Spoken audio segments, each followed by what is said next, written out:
Welcome back to my channel. It's your girl, Let Me Hear, back with another reading regarding the Pluto and Aquarius transit. Welcome. If you're new, welcome. If you're returning, welcome as well. Be sure to like, share, subscribe to this channel, as it will help to send this message out to those who will need to see it in the algorithm. Also, if you share directly, that would definitely help as well. Okay, you're being guided to view this message for a reason. If you also feel inclined, please leave a comment below sharing your experience that you received through this message, and I hope this message finds you well. Okay, so alright, this is going to be for the 6th house Pluto transit. Okay, and the 6th house is related to Mercury, Virgo energy. So you could have a Virgo rising with Pluto transiting Aquarius in your 6th house. Or if you just want to know how this will affect your 6th house. Okay, so yeah, let's get into it. So Pluto in Aquarius is about basically being able to channel and download profound knowledge. And because Capricorn comes first, it's going to be in a way where you're already doing or using your natural powers, and then you start to experience more synapses, more connections to what your authentic purpose truly is overall, and it having nothing to do with what you're physically doing, but everything to do with you transcending the physical, going into an etheric realm. Okay, and then I also just point me in the direction of including, you know, even like the whole AI thing, how we're transferring our information over to another subspecies that is going to do sort of work for us so that we can focus on other things. And this is not the first time this has happened in our civilization. Okay, so we're going to be using the New Orleans Voodoo Tarot deck with the Thoth deck as well, the mini deck. Okay, both of these decks are first for me. If you're looking for a personal reading or personal astrologer, my services will be listed in the description box below, okay? And my link tree, all right? So Virgo, 6th house, this is about you putting your self-care primary. This is about you choosing to be healthy and not repeating old wounds, not reopening or rehashing old wounds anymore. It's time to cut that out. It's time to stop it. When you find yourself thinking about over-analyzing your feelings regarding like a job or your routine or schedule, or when you feel someone is putting you under that type of scrutiny, it can create some type of stress in your body. And when you stretch too much in a certain area of your body where this is kind of like getting the brunt or the bruises so much, that part of your body will start to need more rest to recuperate from all the energy that is trying to fight off. And it'll eventually just make you tired, and then you can end up getting like a cold or something like that.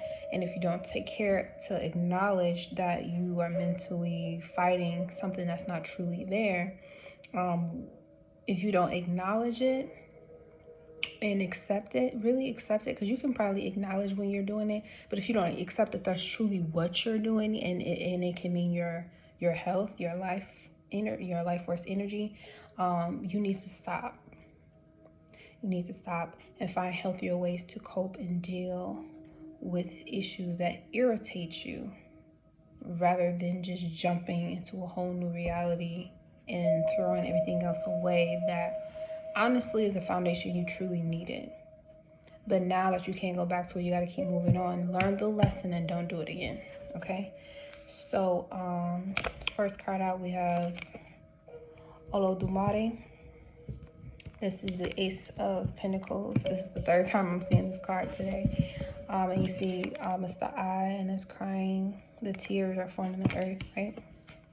Because, you know, learning discipline and being okay with some of your restrictions.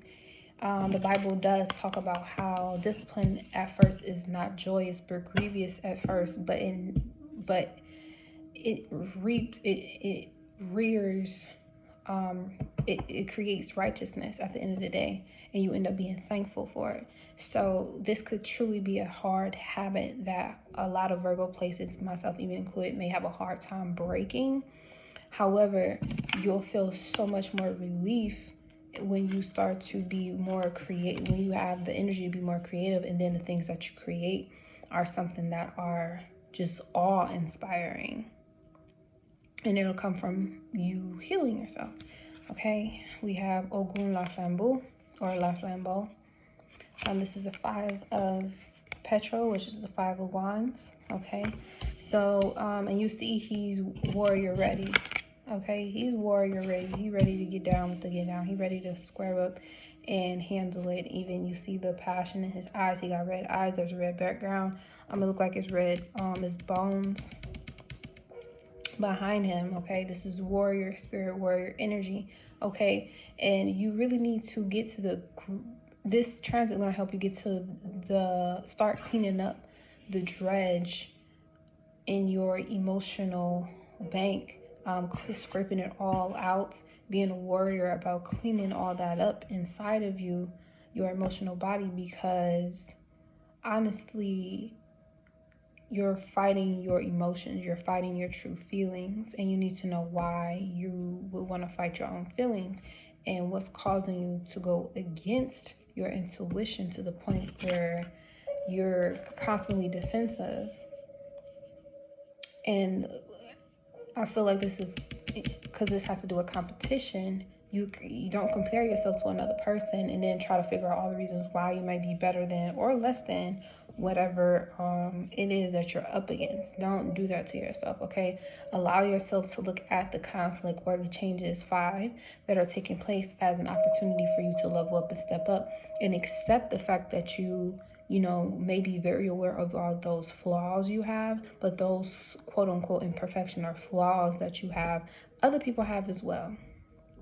Now, what scale they measure for them that they give their attention to definitely can be different than yours, but everyone has a flaw.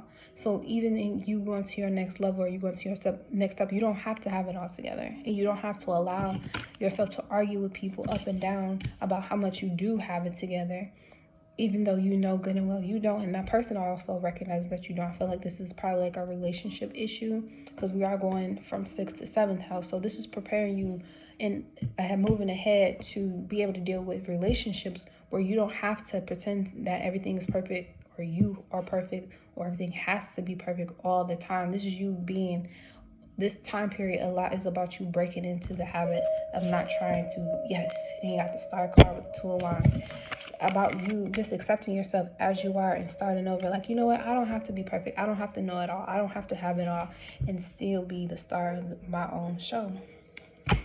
Just accepting yourself as you are, and then you eventually practicing this, turning every negative statement into a positive one before it leaves your mouth. When you think about saying something, thoughts create things. So when you put it out to the universe, make it as much as a positive statement as possible to shift the energy.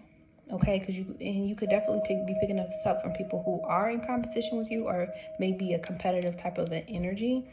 And they may create that energy around you, but it may not be you that's necessarily in competition with anybody. They may be creating an environment where they feel like you need to be competing with other people, but you're your own person, okay? And you need to continue to own the fact that you're your own person. You may have to enlighten this person and let them know, like, I see, one of Pietro, one of Ace of Wands. I see, how you are inspired to go about doing things, but 2 of Wands, how I go about doing things and what inspires me is totally different. I don't feel the need to compete with anything or anybody. I'm myself, period, all day long. And whenever I do feel like, I'm comparing myself to another person, I tell myself to stop and really think about, how grateful and thankful to be who I am already, and the fact that I don't need to change anything about me to receive the same accolades. No, it's not even the same, not receiving the same thing. It's just about accepting yourself as you are. Okay, let's go ahead and clarify these.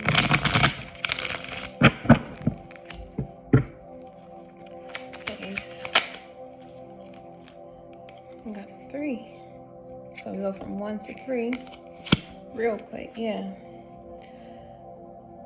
What you give the most of your emotions to, like what you build up and give all your emotion to when you release it, that's what's being manifested.